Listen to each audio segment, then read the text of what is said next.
ಓಂ ಶ್ರೀ ಗುರುಭ್ಯೋ ನಮಃ. ಗ್ರಾಮ ದತ್ತಾತ್ರೇಯಾಯ ನಮಃ.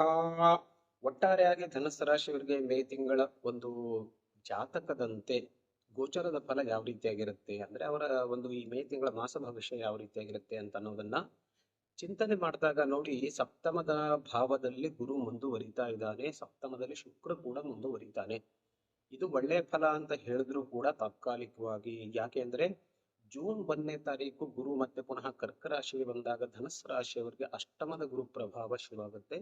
ಗುರುಬಲ ಇರೋದಿಲ್ಲ. ಸ್ವಲ್ಪ ಎಚ್ಚರಿಕೆಯನ್ನ ಯಾವ ರೀತಿಯಾಗಿ ತೆಗೆದುಕೊಳ್ಬೇಕು ಅಂತ ಅನ್ನೋದನ್ನ ಇವತ್ತು ಕಂಪ್ಲೀಟ್ ಆಗಿ ತಿಳ್ಕೊಳ್ತೇವೆ. ಯಾವ ಗ್ರಹ ನಿಮ್ಗೆ ಅನುಕೂಲವಾಗಿದೆ, ಯಾವ ಗ್ರಹ ಶುಭ ಫಲವನ್ನ ಕೊಡ್ತಾ ಇದೆ, ಅದರ ಪರಿಹಾರವನ್ನ ಯಾವ ರೀತಿಯಾಗಿ ಮಾಡ್ಕೊಳ್ಬೇಕು, ಆರ್ಥಿಕ ಸ್ಥಿತಿ ಚೆನ್ನಾಗಿರುತ್ತಾ, ಉದ್ಯೋಗ ವ್ಯವಸಾಯ ಯಾವ ರೀತಿಯಾಗಿರುತ್ತೆ, ಇದೆಲ್ಲವನ್ನು ಚಿಂತನೆ ಮಾಡ್ತೇವೆ. ತಮ್ಗೆಲ್ರಿಗೂ ಆತ್ಮೀಯವಾದಂತಹ ಸ್ವಾಗತ. ವೀಕ್ಷಕರು, ಒಂದ್ ವೇಳೆ ನಮ್ಮ ಚಾನಲ್ ಅನ್ನ ಸಬ್ಸ್ಕ್ರೈಬ್ ಮಾಡದಿದ್ರೆ ಖಂಡಿತವಾಗಿ ಸಬ್ಸ್ಕ್ರೈಬ್ ಮಾಡಿ. ನೋಡಿ, ದತ್ತ ಚೈತನ್ಯ ಫೌಂಡೇಶನ್ ವಾಸ್ತುವಿಗೆ ಸಂಬಂಧಪಟ್ಟಂತಹ ವಿಷಯ ಇರ್ಬೋದು, ಜ್ಯೋತಿಷ್ಯಕ್ಕೆ ಸಂಬಂಧಪಟ್ಟಂತಹ ವಿಷಯ ಇರ್ಬೋದು, ತಮ್ಮೊಂದಿಗೆ ನಾನು ಅನೇಕ ಉಪಯುಕ್ತ ವಿಷಯವನ್ನ ಹಂಚಿಕೊಂಡಿದ್ದೇನೆ. ನೋಡಿ, ಅದರಲ್ಲೂ ಕುಂಭ ವಿವಾಹಕ್ಕೆ ಸಂಬಂಧಪಟ್ಟಂತಹ ಅನೇಕ ಉಪಯುಕ್ತ ಮಾಹಿತಿಯನ್ನ ಹಂಚಿಕೊಂಡಿದ್ದೇನೆ. ಕಾಲಸರ್ಪ ದೋಷ ಇರ್ಬೋದು ಅಥವಾ ಪಿತೃದೋಷ ಪರಿಹಾರ ಇರ್ಬೋದು, ಇದೆಲ್ಲವನ್ನ ನೀವು ಗಮನಿಸಬಹುದು. ನೋಡಿ, ಆಗ್ಲೇ ನಾನು ಧನುಸ್ಸು ರಾಶಿಯವರಿಗೆ ಹೇಳಿದೆ, ಸಪ್ತಮ ಭಾವದಲ್ಲಿರುವಂತಹ ಗುರು ಶುಕ್ರ ಒಳ್ಳೆ ಫಲವನ್ನ ಖಂಡಿತವಾಗಿ ಮುಂದುವರಿಸ್ತಾರೆ. ವಿಶೇಷವಾಗಿ ತೊಂದರೆ ಅಂತೂ ಇಲ್ಲ.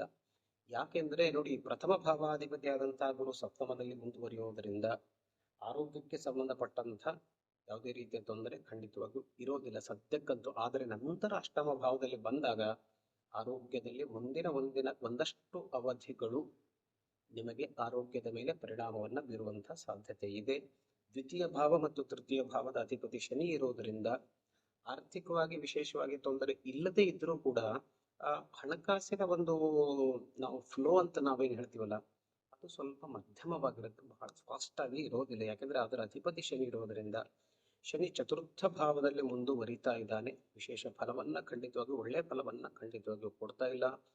ಕುಜ ಕೂಡ ಒಳ್ಳೆಯ ಫಲವನ್ನ ಕೊಡ್ತಾ ಇಲ್ಲ. ಆದ್ರೆ ತೃತೀಯ ಭಾವದಲ್ಲಿರುವಂತಹ ರಾಹು, ಇದು ಒಂದು ಪರಾಕ್ರಮ ಸ್ಥಾನ ಅಂತ ಹೇಳ್ತೀವಿ. ರಾಹು ತೃತೀಯದಲ್ಲಿದ್ದಾಗ ಒಳ್ಳೆಯ ಫಲವನ್ನ ಕೊಡ್ತಾನೆ. ಅಂದ್ರೆ ನಿಮ್ಮ ಒಂದು ಆತ್ಮವಿಶ್ವಾಸ ಅಥವಾ ಧೈರ್ಯವನ್ನ ಹೆಚ್ಚಿಗೆ ಮಾಡ್ತಾನೆ. ಅಂದ್ರೆ ಇದ್ದಂತಹ ಸಮಸ್ಯೆಗಳನ್ನ ನೀವು ಒಂದು ಜಾಣ್ಮೆಯಿಂದ ಮತ್ತು ಧೈರ್ಯದಿಂದ ಅವುಗಳನ್ನ ಸಾಲ್ವ್ ಮಾಡಿಕೊಳ್ಳುವಂತಹ ಶಕ್ತಿ ರಾಹು ಖಂಡಿತವಾಗಿಯೂ ಕೊಡ್ತಾನೆ. ರಾಹು ಶುಭ ಸ್ಥಾನದಲ್ಲಿ ಮುಂದುವರಿತಾ ಇದ್ದಾನೆ. ಇದನ್ನ ನೀವು ಖಂಡಿತವಾಗಿಯೂ ಗಮನಿಸಿ. ಇನ್ನು ನೋಡಿ, ರವಿಯ ಸ್ಥಾನಮಾನವನ್ನ ವಿಚಾರ ಮಾಡಿದಾಗ ನೋಡಿ, ರವಿ ಪಂಚಮ ಮತ್ತು ಷಷ್ಠ ಭಾವದಲ್ಲಿ ಮುಂದುವರಿತಾ ಇದ್ದಾನೆ. ರವಿ ನಿಮಗೆ ಒಂದು ಭಾಗ್ಯಾಧಿಪತಿಯಾಗಿದ್ದಾನೆ. ಭಾಗ್ಯದಲ್ಲಿ ಕೇತು ಇದೆ. ಷಷ್ಠ ಭಾವದಲ್ಲಿ ರವಿ ಚೆನ್ನಾಗಿರ್ತಾನೆ. ಭಾಗ್ಯ ಸ್ಥಾನದಲ್ಲಿರೋದ್ರಿಂದ ಉದ್ಯೋಗಕ್ಕೆ ಸಂಬಂಧಪಟ್ಟಂತ ಒಂದಷ್ಟು ಸಮಸ್ಯೆಗಳನ್ನ ನಿವಾರಣೆ ಮಾಡಿಬಿಟ್ಟು ಉದ್ಯೋಗದಲ್ಲಿ ಮತ್ತು ವ್ಯಾಪಾರದಲ್ಲಿ ಡೆವಲಪ್ಮೆಂಟ್ ಆಗುವಂತಹ ಸಾಧ್ಯತೆ ಖಂಡಿತವಾಗಿಯೂ ಇದೆ. ಯಾಕೆಂದ್ರೆ ಲಾಭಾಧಿಪತಿಯಾದಂತಹ ಶುಕ್ರ ಕೂಡ ಶುಭ ಸ್ಥಾನದಲ್ಲಿ ಮುಂದುವರಿತಾ ಇದ್ದಾನೆ. ಹಾಗಾಗಿ ಈ ಸದ್ಯದಲ್ಲಿ ನೀವು ಮಾಡುವಂತಹ ವ್ಯಾಪಾರಾದಿಗಳಲ್ಲಿ ಯಾವುದೇ ರೀತಿಯ ತೊಂದರೆ ಇರೋದಿಲ್ಲ.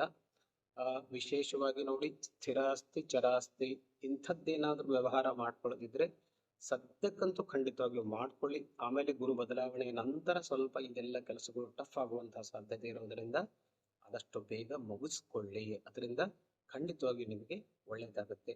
ದಾಂಪತ್ಯ ಜೀವನ, ವಿವಾಹ ಯೋಗ ಖಂಡಿತವಾಗಿಯೂ ಸದ್ಯಕ್ಕೆ ಮುಂದುವರಿತಿದೆ. ವಿವಾಹದ ಸಮಯದಲ್ಲಿ ಮದುವೆಗೆ ಸಂಬಂಧಪಟ್ಟಂತಹ ವಿಷಯದಲ್ಲಿ ಸಾಕಷ್ಟು ಪ್ರಯತ್ನವನ್ನ ಮುಂದುವರಿಸಿ ನಿಮಗೆ ಖಂಡಿತವಾಗಿಯೂ ಮದುವೆ ಯೋಗ ಸದ್ಯಕ್ಕೆ ಇದೆ. ನೀವು ಒಂದು ಶನಿಯ ಪರಿಹಾರವನ್ನ ಖಂಡಿತವಾಗಿಯೂ ಸದ್ಯಕ್ಕೆ ಮಾಡ್ಕೊಳ್ಳಿ. ಅದರಿಂದ ನಿಮಗೆ ಒಳ್ಳೆಯದಾಗುತ್ತೆ. ಅಂದ್ರೆ ಇದ್ದಂತಹ ತೊಂದರೆಗಳು ಖಂಡಿತವಾಗಿಯೂ ದೂರವಾಗುತ್ತೆ. ಅದರ ಜೊತೆಗೆ ನೋಡಿ, ಭಾಗ್ಯಸ್ಥಾನದಲ್ಲಿರುವಂತಹ ಕೇತು ಪರಿಹಾರವನ್ನ ಕೂಡ ಮಾಡ್ಕೊಳ್ಳಿ. ಕೇತು ಶಾಂತಿಯನ್ನ ಮಾಡ್ಕೊಳ್ಳಿ.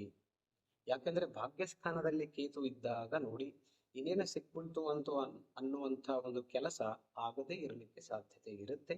ಸೊ ಅದನ್ನು ಕೂಡ ಪರಿಹಾರ ಮಾಡಿಕೊಂಡ್ರೆ ಒಟ್ಟಾರೆಯಾಗಿ ಧನುಸ್ಸು ರಾಶಿಯವರಿಗೆ ಮೇ ತಿಂಗಳು ಚೆನ್ನಾಗಿರುತ್ತೆ. ಒಳ್ಳೆಯದಾಗ್ಲಿ. ನಮಸ್ಕಾರ.